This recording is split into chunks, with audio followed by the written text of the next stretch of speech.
Supreme court ने प्रक्रियात्मक कानून पर एक महत्वपूर्ण फैसला सुनाते हुए बॉम्बे हाईकोर्ट के उस आदेश को रद्द कर दिया है जिसमें एक प्रथम सूचना रिपोर्ट एफआईआर को रद्द करने की मांग वाली रिट याचिका को केवल इसलिए निष्फल मानकर खारिज कर दिया गया था क्योंकि मामले में आरोप पत्र चार्जशीट दायर हो चुका था।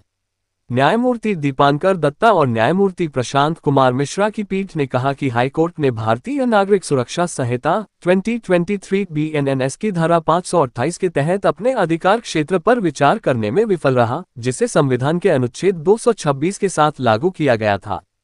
सुप्रीम कोर्ट ने मामले को नए सिरे से विचार के लिए हाईकोर्ट को वापस भेज दिया है। यह मामला सुश्री प्रज्ञा प्रांजल कुलकर्णी द्वारा बॉम्बे हाई कोर्ट में दायर एक रिट याचिका आपराधिक रिट याचिका संख्या 4394/2024 से संबंधित है। याचिकाकर्ता ने MIDC पुलिस स्टेशन सोलापुर में भारतीय दंड संहिता 1860 की धाराओं 420, 406 और 409 के तहत दर्ज एफआईआर CR संख्या 648/2024 को रद्द करने की मांग की थी। 1 जुलाई 2025 को बॉम्बे हाईकोर्ट की एक खंडपीठ ने याचिका का निपटारा कर दिया। हाईकोर्ट ने सहायक लोक अभियोजक की इस दलील पर ध्यान दिया कि पुलिस ने जांच पूरी कर 14 मई 2025 को निचली अदालत में आरोप पत्र दायर कर दिया है। सुप्रीम कोर्ट के नीता सिंह व अन्य बनाम उत्तर प्रदेश राज्य व अन्य मामले में दिए गए फैसले पर भरोसा करते हुए हाईकोर्ट ने ये निष्कर्ष निकाला कि एफआईआर को रद्द करने की याचिका अब निष्फल हो गई है। इस आदेश से व्यथित होकर सुश्री कुलकर्णी ने सुप्रीम कोर्ट में एक विशेष अनुमति याचिका आपराधिक संख्या 13424/2025 दायर की। सुप्रीम कोर्ट की पीठ, जिसने संयोग से नीता सिंह मामले में भी आदेश पारित किया था, ने अपने उस फैसले के अनुपात के आवेदन को स्पष्ट किया। न्यायालय ने दोनों मामलों के बीच एक स्पष्ट तथ्यात्मक भिन्नता पर प्रकाश डाला। फैसले में कहा गया कि नीता सिंह मामले में रिट याचिका केवल संविधान के अनुच्छेद 226 के तहत दायर की गई थी और इसमें हाईकोर्ट के अंतर्निहित अधिकार क्षेत्र आपराधिक प्रक्रिया संहिता 1973 की धारा 482 का आह्वान नहीं किया गया था। इसके अलावा उस मामले में आपराधिक अदालत अपराध का संज्ञान ले चुकी थी। इन्हीं विशिष्ट परिस्थितियों में केवल अनुच्छेद 226 के तहत दायर याचिका को निष्फल माना गया था।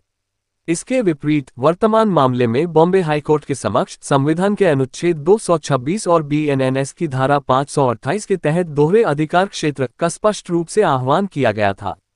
सुप्रीम कोर्ट ने एक महत्वपूर्ण कानूनी स्थिति स्पष्ट करते हुए कहा, जब तक अपराध का संज्ञान नहीं लिया जाता तब तक अनुच्छेद 226 के तहत एफआईआर आरोप पत्र को रद्द करने के लिए एक रिट या आदेश जारी किया जा सकता है। हालांकि एक बार संज्ञान लेने का न्यायिक आदेश हो जाने के बाद अनुच्छेद 226 के तहत शक्ति का प्रयोग नहीं किया जा सकता, लेकिन बीएनएनएस की धारा 528 के तहत न केवल एफआईआर आरोप पत्र बल्कि संज्ञान लेने के आदेश को भी रद्द करने की शक्ति उपलब्ध होगी।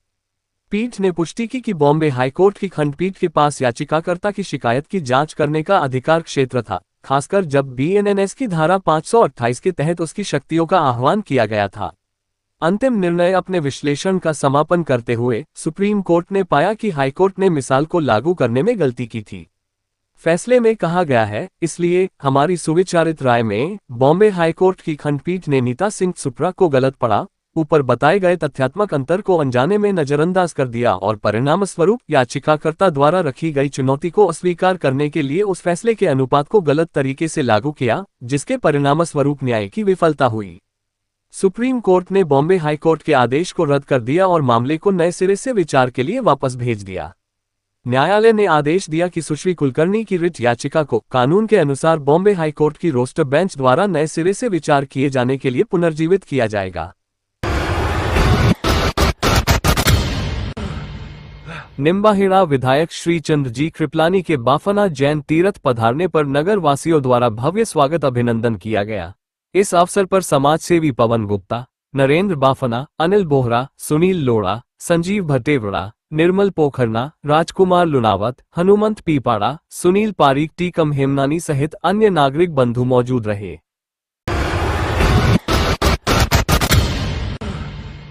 शिक्षक दिवस के अवसर पर राजधानी के राजस्थान हॉस्पिटल में शिक्षक दिवस केक काटकर मनाया गया। इस मौके पर आयोजित कार्यक्रम के मुख्य अतिथि राजस्थान उच्च न्यायालय के वरिष्ठ अधिवक्ता पूनम चंद भंडारी रहे, जिनकी उपस्थिति में राजस्थान हॉस्पिटल में डॉक्टर वीरेंद्र सिंह जी का सम्मान करते हुए जूनियर डॉक्टर्स ने केक काटकर अपने शिक्षक डॉक्टर का अभिनंदन कर शुभकामनाएं दी गई। इस मौके पर कार्यक्रम के मुख्य अतिथि वरिष्ठ अधिवक्ता पूनम चंद भंडारी का एमडी कर रहे डॉक्टर्स से परिचय करवाया गया, जिस पर भंडारी ने युवा डॉक्टर्स को संबोधित करते हुए कहा कि आप भाग्यशाली हो जो आपको डॉक्टर्स के पेशे में काम करने का सौभाग्य मिला है, और उस पर वीरेंद्र सिंह जैसे वरिष्ठ एवं अनुभवी गुरु का साथ मिलना भी आप सभी के लिए सौभाग्य की बात है।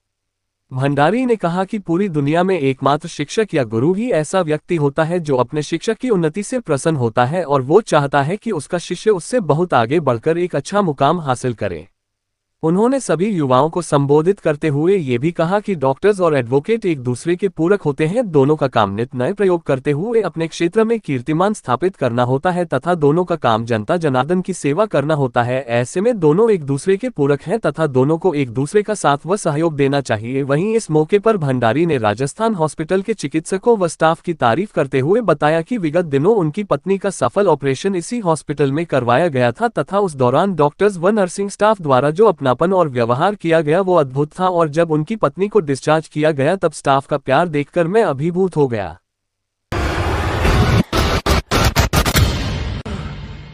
वीर गुर्जर समाज छात्रावास में रविवार को गुर्जर समाज की बैठक आयोजित हुई। बैठक में 12 सितंबर को कर्नल किरोड़ी सिंह बैंसला की जन्म जयंती पर छात्रावास में सम्मान समारोह आयोजित करने का निर्णय लिया गया। भामाशाहों और कार्यकर्ता का सम्मान किया जाएगा। बैठक में समाज के लोगों ने छात्रावास निर्माण कार्य पर जोर दिया। इस मौके पर पूर्व मुख्यमंत्री सचिन पायलट का जन्मदिन भी मनाया गया। गुर्जर समाज के लोगों ने केक काटकर पायलट का जन्मदिन मनाया।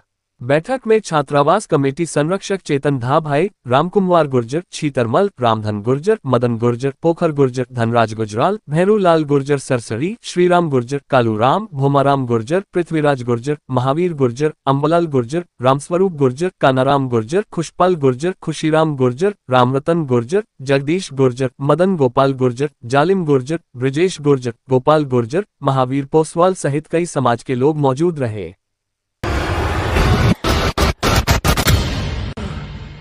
69वीं जिला स्तरीय खो-खो 17 व 19 वर्ष छात्रा प्रतियोगिता का समापन समारोह उपखंड अधिकारी सुभाष हेमानी के मुख्य आतिथ्य एवं इंडियन रेड क्रॉस सोसाइटी के अध्यक्ष रामगोपाल सैनी की अध्यक्षता में संपन्न हुआ।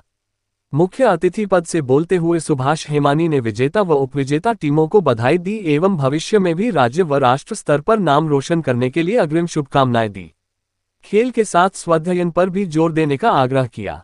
समारोह में अध्यक्षता कर रहे रामगोपाल सैनी ने उन सभी भामाशाहों का आभार जताया जिनके सहयोग से इस 4 दिवसीय जिला स्तरीय प्रतियोगिता में लगभग 492 छात्रा खिलाड़ियों को निःशुल्क भोजन व आवागमन की सुविधा प्रदान करना संभव हो सका।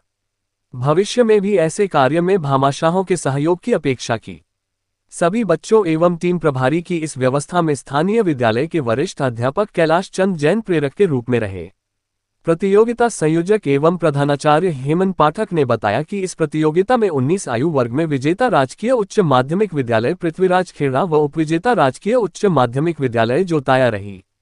17 वर्ष में विजेता राजकीय उच्च माध्यमिक विद्यालय नरवर व उपविजेता राजकीय उच्च माध्यमिक विद्यालय निमेड़ा रही। समापन समारोह के दौरान तकनीकी सलाहकार सत्यनारायण चौधरी के उद्बोधन के साथ स्थानीय विद्यालय के वरिष्ठ शारीरिक शिक्षक राजेश उपाध्याय को सभी शारीरिक शिक्षक गण द्वारा माला साफा व उपहार देकर उन्हें सेवानिवृत्ति से पूर्व सम्मानित किया गया। समापन समारोह के प्रारंभ में मंचासीन अतिथियों एसडीएमसी सदस्य एवं विधायक प्रतिनिधि गीता शर्मा, पूनम कंवर, उषा जैन, सत्यनारायण चौधरी, निरंजन मोदी, मुकेश नोवाल, धनराज चौधरी, धनराज कच्छावा, शास्त्र विशाल पाराशर, कमलेश कासोटिया, ओम प्रकाश सोनी का शाला स्टाफ द्वारा माला, साफा, शाल व स्मृति चिन्ह प्रदान कर स्वागत अभिनंदन किया गया।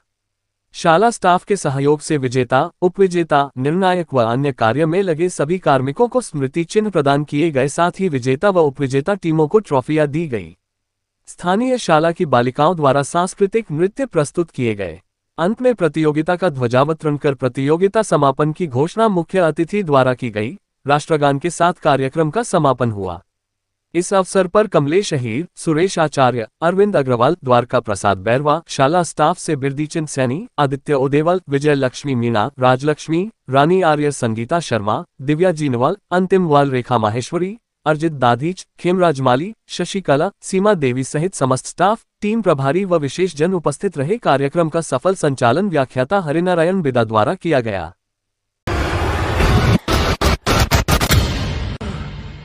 भिनाय थाना पुलिस ने डीजे वाहन से कीमती उपकरण चोरी करने के मामले में 2 आरोपियों को गिरफ्तार किया है।